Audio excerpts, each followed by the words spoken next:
اعوذ باللہ من الشیطان الرجیم بسم اللہ الرحمن الرحیم السلام علیکم ورحمۃ اللہ وبرکاتہ۔ ہمارے معاشرے میں جو گناہ کبیرہ بہت ہی ہلکے سمجھے جانے لگے ہیں اور گناہ ان کو سمجھا جانے کا تصور ہی ختم ہو گیا ہے، ان میں سے ایک چیز ہے چغلی کھانا۔ اسے آپ اردو کے محاورہ میں کہہ سکتے ہیں شکایتیں لگانا۔ اللہ رب کریم ارشاد فرماتے ہیں سورہ قلم آیت نمبر 10 اور 11، ہر قسم اٹھانے والے ذلیل آدمی کی بات نہ مانو جو عیب لگانے والا اور چغلی کھانے والا ہے۔ چغلی کھانا کیا ہے؟ دراصل غیبت اور چغلی میں اگر آپ فرق کریں تو غیبت ہے کسی کی عیب کو، برائی کو اس کے پیچھے بیان کرنا، اور چغلی ہے اس کی موجودگی میں اس کے سامنے اس کی شکایت لگانا۔ بعض اوقات کسی بڑے کو، سرپرست کو، سربراہ کو کسی برائی سے آگاہ کرنا ضروری ہوتا ہے، وہ ایک سیپریٹ ایشو ہے کبھی کبھار، لیکن ہر وقت ایک کے کان دوسرے کے خلاف بھرتے رہنا، جیسے گھرانوں میں ہوتا ہے کہ جی نئی شادی ہوئی ہے تو بیوی کو بٹھا لیا اور شروع ہو گئے گھر والے اس کے خلاف شوہر کو کہ دیکھو اس نے یہ کیا، یہ کیا، یہ کیا، یہ کیا، یوں کیا۔ اور یہ میں ایک بطور مثال بات کر رہی ہوں، اور بہت سارے معاملوں میں ہوتا ہے۔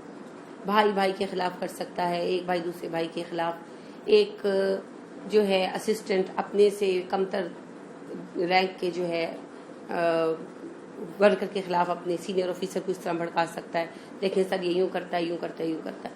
تو کوئی بھی ایسے طریقے کار اختیار کرنا جس سے ہر وقت اگلے کا دماغ جو ہے آپ برین واشنگ اس کی کرتے رہیں، اور نتیجہ کیا نکلے؟ اس بندے کا اپنے رستے سے ہٹ جانا، اس بندے کے دوسرے کے خلاف ہو جانا، اسے نفرت کرنے لگنا، اس کے متعلق برے خیالات رکھنے لگنا۔ بار بار ایک بات کہی جائے گی تو اثر تو آئے گا نا۔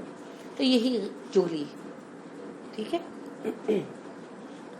تو چغلی کے متعلق حضرت حذیفہ رضی اللہ عنہ سے مروی ہے کہ رسول اللہ صلی اللہ علیہ وسلم نے فرمایا چغل خور جنت میں داخل نہیں ہوگا۔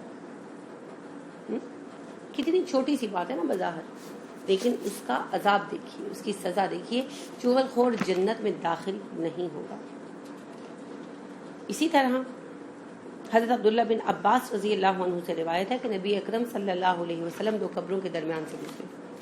آپ صلی اللہ علیہ وسلم نے فرمایا ان دونوں قبروں والوں کو عذاب ہو رہا ہے، اور کسی ایسی بات پر نہیں ہو رہا جس سے بچنا بہت مشکل تھا۔ ان میں سے ایک چغلیاں کھاتا تھا اور دوسرا اپنے پیشاب سے احتیاط نہیں کرتا تھا۔ تو چغلی کھانے سے عذاب قبر لازم ہو جاتا ہے۔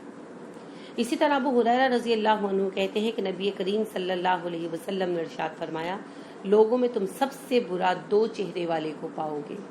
یہ ایسا شخص ہے جو کچھ لوگوں کے پاس تو ایک چہرہ لے کر جاتا ہے اور کچھ لوگوں کے پاس دوسرا چہرہ لے کر جاتا ہے، یعنی کسی کے پاس کسی کی بات، کسی کے پاس کسی کی بات، اور ان لوگوں کا کام ہی یہی ہے۔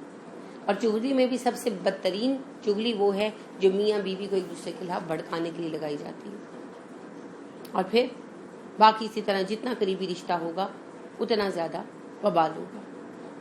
آفیسرز کو ایک دوسرے کے خلاف کرنا، جونیئرز کے خلاف کرنا، یہ بھی اسی میں آ جاتا ہے۔ تو یہ بہت بڑا گناہ ہے، اس سے حاصل کچھ بھی نہیں ہوتا، آخر کار چغل خور اپنی عزت کھو بیٹھتا ہے۔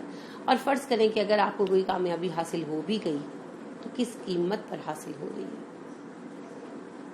کس قیمت پر؟ جنت کی قیمت پر۔ آپ جنت بیچ کر دنیا کی کوئی چھوٹی موٹی کامیابی حاصل کر رہے ہیں۔ کیسا فیصلہ کر رہے ہیں؟ کیسی تجارت کر رہے ہیں؟ کبھی تو سوچیے، کبھی تو غور کیجیے۔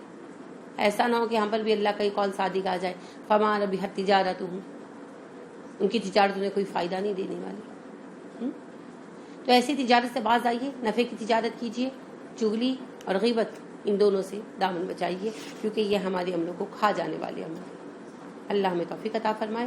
سبحانک اللہم وبحمدک ونشہد ان لا الہ الا انت ونستغفرک ونتوب الیک۔ السلام علیکم ورحمۃ اللہ وبرکاتہ۔